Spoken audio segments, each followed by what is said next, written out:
안녕하십니까. 매 눈으로 세상의 흐름 읽어드리는 와이타임스 정세 분석의 추부길입니다. 조 바이든 미국 대통령이 오는 12월 전 세계 민주주의 지도자들을 모아가지고 정상회의를 엽니다. 미국 백악관은 11일 성명을 통해서 바이든 대통령이 오는 12월 9일부터 10일 화상으로 민주주의를 위한 정상회의, Summit for Democracy인데요. 이 민주주의를 위한 정상회의를 개최할 예정이다. 이렇게 발표를 했습니다. 백악관은 이에 대해서 세계 지도자들이 서로와 시민들의 의견을 경청하고 성공 사례를 공유하며 또 국제적인 협력을 추진하고 또 민주주의 회복을 위한 토대를 강화하기 위해서 이 민주주의가 직면한 과제에 대해 솔직하게 얘기하는 기회가 될 것이다. 이렇게 의미를 부여했습니다.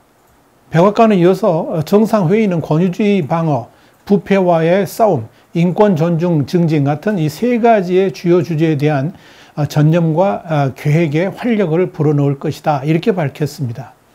백악관은 또 이 바이든 대통령은 민주주의가 국민의 삶을 개선하고 세계가 직면한 가장 큰 문제를 해결하는 것을 보여주는 게 우리 시대의 도전이라고 말해왔다. 그러면서 인권 침해, 기후 위기, 대유행에 맞서고자, 이 대유행이라는 건 이제 코로나 대유행, 팬데믹을 말하는 겁니다. 이 대유행에 맞서고자 전 세계를 규합하면서 민주주의를 파트너들과 동맹을 재건했다라고 강조했습니다. 그러면서 백악관은 이 바이든 대통령이 약속을 지키기 위해 세계의 다양한 민주주의 집단의 지도자를 한 자리에 모을 것이라고 강조를 했습니다.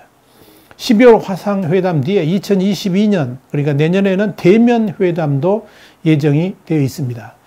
회의에는 국가, 시민사회, 그리고 자선단체, 민간 부분의 지도자들을 초청할 것으로 보입니다만 구체적인 초청 명단은 아직 확정되지 않은 것으로 알려졌습니다. 자, 그렇다면 민주주의 정상회의란 게 뭘까? 좀 구체적으로 알아볼까요? 이 민주주의 정상회의는 바이든 대통령이 지난 2018년 외교 전문지인 Foreign Affairs 기고를 통해서 탈냉전을 계기로 해서 구공산권 국가들의 자유화, 민주화가 이루어졌지만 푸틴의 러시아는 주변국은 물론이고 서구 민주주의를 훼손하려는 시도를 계속하고 있다 그러면서 여기에 대한 공동 대응을 촉구하면서부터 본격적으로 논의가 되기 시작을 했습니다. 바이든 대통령은 2020년 봄에도 외교 전문지 Foreign Affairs에 또다시 기고문을 보냈습니다. 내용이 이렇습니다. 트럼프 행정부가 국제사회에서 미국의 동맹 관계를 훼손하고 안보 위협을 가중시켰다 그러면서 국제적인 민주주의 위기에 대처하는 리더십을 발휘하기는커녕 민주적 가치를 훼손했다 이렇게 비판했습니다. 그러면서 바이든은 이 자유진영, 프리 월드 공동의 이 목표와 가치를 쇄신하기 위해서 취임 첫 해에 민주주의 정상회담을 개최하겠다 이렇게 약속을 했습니다. 세계 민주주의 국가들을 소집해서 민주적 제도를 강화하고 민주주의 퇴조에 대처하며 공동의 아젠다를 수립하겠다 하는 내용입니다. 원래 이 바이든의 민주주의 정상회의라는 것은 이런 아이디어가 코펜하겐 민주주의 정상회의, 코펜하겐 데모크라시 서미트에서 따온 것인데요. 이 회의는 이 덴마크 총리와 나토 사무총장을 지낸 라스무센이 주도해가지고 2018년에 시작이 된 겁니다. 이 자유민주주의의 쇠퇴에 대응하기 위해서 전 세계 정치, 경제 지도자들을 초청했는데 첫 회의 연사로 바이든이 참여를 한 바 있습니다. 이런 관점에서 이 바이든 대통령은 민주주의 정상회의를 통해서 세계적으로 진행 중인 민주주의 퇴행을 막고 국제사회에서 미국의 리더십을 제고하는 그런 계기로 삼을 것으로 이렇게 보여집니다. 이 민주주의 정상회의에 어떤 나라들이 초청될까요? 이게 굉장히 중요한 관심사입니다. 초청 대상 국가들을 보면 이 모임의 성격도 확연히 드러나기 때문에 그런 거죠. 특히 이 민주주의라는 이름이 앞에 붙어 있어가지고 현재 국가 운영 체계가 민주주의라고 볼 수 없는 국가들임에도 불구하고 미국의 동맹국이나 미국의 우방국일 경우는 어떻게 할 것인가, 이 모임에 초청될 수 있을 것인가, 이게 최대 관건입니다. 특히 이 민주주의 퇴조가 심하게 나타나는 나라들, 인도, 터키, 헝가리, 폴란드, 브라질, 이런 정상들을 초대할지도 논란거리가 될 수가 있습니다. 민주주의의 위기를 극복하자면서 그런 위기를 초래한 당사자들을 초대하는 것은 모순된다는 지적이 나올 수 있기 때문에 그렇습니다. 특히 이 국제정치의 현실에서 민주적 가치를 공유한다고 해서 국가 이익이 합치하는 것은 아니라는 점을 감안해야 된다는 평가도 나옵니다. 바로 이런 난제를 극복하기 위해서 바이든 대통령은 민주주의 정상회의의 명칭을 영어로 어떻게 썼냐면 데모크라시 서미트가 아니라 뭐라고 했냐면 서밋 포 데모크라시로 지은 겁니다. 그러니까 사실 민주주의 정상회의라고 번역해도 되는 것이 아니고 민주주의를 위한 정상회의라고 쓰는 것이 정확한 명칭이다, 이렇게 말씀드릴 수 있습니다.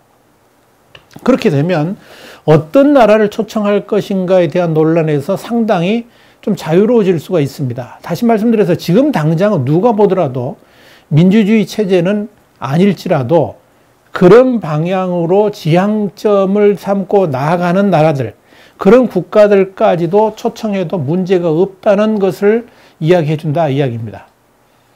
이 바이든의 모임 장명의 숨은 뜻이 바로 이겁니다. 자, 그렇다면 일단 12월의 민주주의 정상회의는 그동안 미국의 동맹국들은 물론이고 우방국들, 정상들이 모두 초청될 가능성이 굉장히 높다, 이렇게 볼 수 있습니다. 이미 존재하고 있는 G7이나 G20과의 차별성은 어떻게 될까요? 우선 G7, 그러니까 주요 7개국 모임은 확실한 미국의 우방국들이죠. 그래서 미국, 영국, 프랑스, 독일, 이탈리아, 캐나다, 일본, 이렇게 선진 7개 국가를 지칭하는 건데요. 이들 국가만으로 이 바이든 대통령이 구상하고 있는 대중국 및 러시아 견제 전선을 만들기에는 역부족입니다. 그래서 이제 G7 모임이 플러스 국가들을 초청해서 확대해 보기도 했죠.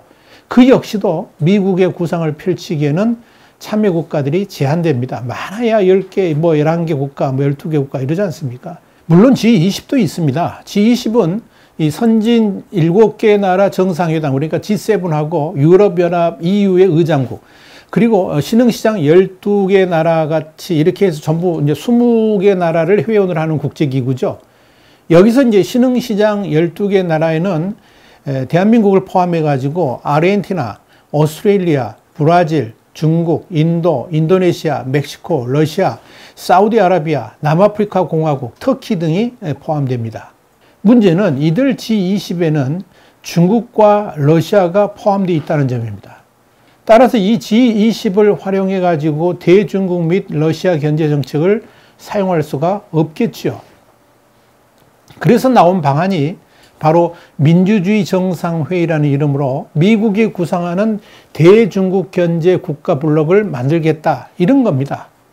다시 말씀드려서 중국과 러시아를 제외하고 G7과 G20에 포함되지 않으면서 반중국 또 반공산주의 연대를 표방하거나 의향이 있는 나라들까지 끌어들여 가지고 연합체로 만들겠다 하는 그런 의미입니다. 이런 민주주의 정상회의의 모델은 오바마 행정부 시절에 핵안보 정상회의라 이렇게 말씀드릴 수 있습니다. 이 핵안보 정상회의는 버락 오바마 당시 미국 대통령이 2009년 4월 체코 프라하 연설에서 핵 테러를 국제안보에 대한 최대 위협으로 지목하고 이 핵안보 강화의 필요성을 강조하면서 발족된 회의입니다. 2010년 4월에 워싱턴에서 핵 테러 위협 방지 그리고 핵물질 방어 등을 주제로 가지고 첫 회의가 열렸고요. 회의에는 세계 47개 나라 그리고 UN, IAEA, EU 같은 국제 지역기구가 참가했습니다. 제2차 핵안보 정상회의는 미국 오바마 대통령의 제안으로 2012년 대한민국 서울에서 개최된 바 있죠. 여기서 핵안보 정상회의가 모델이라는 게 뭐냐면 핵안보 정상회의의 운영 방식을 차용한다는 겁니다. 그러니까 바로 대중국 견제를 위해서 40개에서 50개 정도의 나라들이 모여가지고 이 반중국 경제 블록을 포함해가지고 대중국 견제 국가 연합체를 만들겠다, 이런 의미입니다. 물론 국가들만 대상이 되는 게 아니고 핵안보 정상회의가 그랬던 것처럼 국제기구라든지 국제적 시민단체 그리고 민간기업들도 포함시킬 수 있을 겁니다. 자, 이런 거대한 조직을 통해서 바이든 대통령이 이 취임 초기부터 대중국 견제 정책으로 주장을 해왔던 이 중국을 배제한 경제동맹이라든지 이 기술동맹을 통한 디커플링을 본격화하겠다, 이런 뜻입니다. 여기에 대해서 워싱턴 포스트도 정상회의에 누가 초청되든 민주주의 정상회의는 상당 부분 중국의 경제, 정치, 군사적 영향력 확산을 위한 시도에 맞서는 민주정부를 규합하려는 노력으로 짜여질 가능성이 크다, 이렇게 분석을 한 겁니다.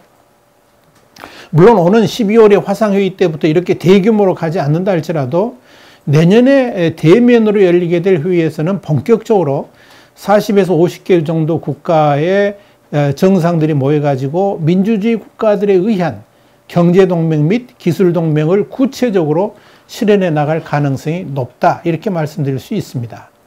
이와 관련해가지고 네드 프라이스 국무부 대변인은 11일 브리핑에서 이런 말을 했습니다.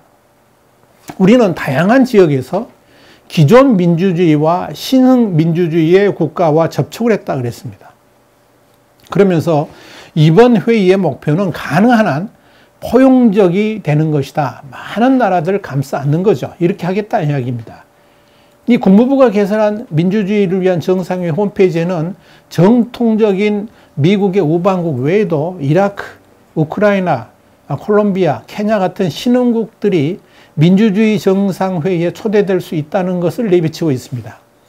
그러니까 신흥국까지도 인권 탄압과 자유를 말살하는 중국 같은 권위주의 체제에 공개적으로 반대하는 계기로 만들려고 하는 그런 취지를 보여주고 있다, 이렇게 정리할 수 있을 겁니다. 그래서 이 워싱턴 외교가에서도 참가국이 한 50개에 이를 수 있다, 이런 관측이 나오는 겁니다. 한편 이 민주주의 정상회의는 핵안보 정상회의와 같이 정례회의 체제로 운영될 것으로 알려집니다. 또 민주주의 정상회의의 결속을 강화하기 위해서 G20과 같은 사무국 체제도 갖추는 것을 검토 중인 것으로 전해졌습니다. 또한 이유는 이 민주주의 정상회의에서 코로나 백신 보급이라든지 세계보건기구, 그러니까 WHO 개혁, 또 각종 디지털 규제 문제까지 공동으로 대응하자고 미국이 요청한 것으로 알려지고 있습니다. 특히 이유는 중국에 맞서서 민주주의 진영이 새로운 협력을 하기 위해서 EU가 일정 부분 양보할 의사도 있다, 이런 뜻을 밝힌 것으로 전해지고 있습니다. 이런 민주주의 정상회의에 한국은 참석할까요? 일부 언론들에서는 한국 정부가 이 민주주의 정상회의에 초청받게 되면 이 곤혹스러울 것이라고 보도들을 하고 있습니다만은 한국 정부는 이미 지난해 12월에 민주주의 정상회의에 참석할 것이라고 약속을 한 바 있습니다. 당시 강경화 외교부 장관이 12월 11일 화상으로 진행된 아스펜 안보 포럼에서 이렇게 말을 했습니다. 한미동맹의 발전 과정 및 미래 협력 방안을 주제로 한 기조연설에서 그렇게 말을 한 건데요. 뭐냐면 이 바이든 대통령 당선인이 취임 후에 개최하겠다고 밝힌 민주주의 정상회의에 참여하겠다라고 분명히 약속을 했습니다. 취임 전에 그렇게 약속을 한 겁니다. 이미 외교부 장관을 통해서 민주주의 정상회의 참석을 약속한 상황이기 때문에 이걸 되돌리기는 어려울 것으로 보입니다. 특히 경제동맹 및 기술동맹들이 논의될 수 있다는 점에서 민주주의 정상회의에 불참하는 것은 국익 차원에서 봐도 엄청난 손해를 가져올 수 있을 것으로 예상이 됩니다. 이와 관련해 가지고 미 싱크탱크 애틀랜틱 카운슬의 오미연 아시아 프로그램 국장은 한 매체에 올린 기고문에서 이렇게 말을 했습니다. 미중 간의 대결에 직접 휘말리지 않고 이 정상회의체에서 결정된 가이드라인을 따르는 것이 미중 대결로 인한 외교 경제적 피해를 최소화할 수 있다, 그러면서 한국은 민주주의를 위한 정상회의에 적극 참여해서 이 정상회의의 틀 안에서 움직이는 쪽이 전략적으로 유리할 것이다, 이렇게 주장을 했습니다. 저도 전적으로 동의합니다. 와이타임 정세 분석이었습니다. 다음 시간에 다시 뵙겠습니다. 감사합니다.